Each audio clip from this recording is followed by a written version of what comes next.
આજે હું તમારી સાથે શેર કરીશ માંડવી પાક, જે માંડવીના દાણામાંથી બને છે. તો ચલો રેસીપી સ્ટાર્ટ કરીએ. તેના માટે મેં અહીં 500 ગ્રામ જેટલા દાણા લઈ લીધા હતા અને તેને મેં ગેસ ઉપર શેકી લીધા છે. તમે જોઈ શકો છો આ રીતે શેકાઈ ગયેલા દાણા છે. તેને આપણે બે હાથની મદદથી આપણે ફોતરા ઉખેડી લેશું.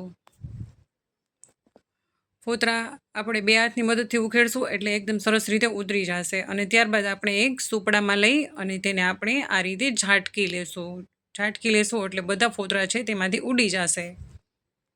ત્યારબાદ આપણે એક મિક્સર જાર લેશું અને તેમાં આ માંડવીના દાણા છે તે એડ કરી દઈશું અને પીસી લઈશું. અને ત્યારબાદ આપણે આ ચાળણીની મદદથી તેને ચાળી લેશું. તો તમે જોઈ શકો છો અહીંયા એકદમ સરસ ભૂકો તૈયાર થઈ ગયો છે માંડવીનો. તો મેં 500 દાણા લીધા હતા, તો તેમાં હું 500 ગ્રામથી ઓછી 250 ગ્રામ જેટલી ખાંડ લઈશ. અને તેમાં હું વાટકીના પ્રમાણમાં જ પાણી એડ કરી દઈશ. અને ત્યારબાદ તેને હું એકદમ સરસ રીતે હલાવી લઈશ, જેથી કરીને આપણી ખાંડ છે તે ઓગળી જાય. કન્ટિન્યુ ચલાવશું એટલે ખાંડ ઓગળી જશે. તો થોડી વાર પછી તમે જોઈ શકો છો અહીં આપણી આ ચાસણી છે તે એકદમ સરસ રીતે આવી ગઈ છે. અહીં આપણે એક જ તારની ચાસણી લેવાની છે. એક તારની ચાસણી લેશું એટલે આપણો માંડવી પાક છે તે એકદમ સરસ સોફ્ટ બનશે.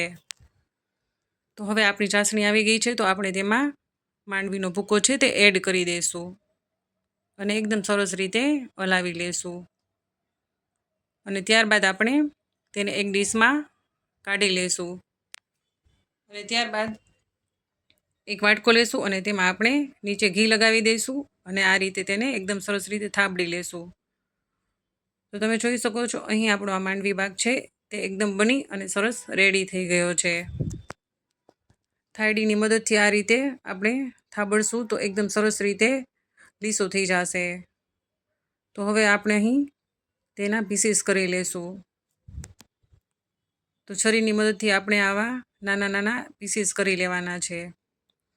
તો તમે જોઈ શકો છો અહીં આપણો કાજુ પાક છે તે એકદમ સરસ રીતે ખાવા માટે રેડી થઈ ગયો છે અને એકદમ સરસ સોફ્ટ બન્યો છે. મારી રેસીપી તમને પસંદ આવી હોય તો આ રીતે એકવાર જરૂરથી બનાવવાની ટ્રાય કરજો. Bye bye. Thank you for watching. મારી ચેનલ લાઈક અને સબસ્ક્રાઈબ જરૂરથી કરજો.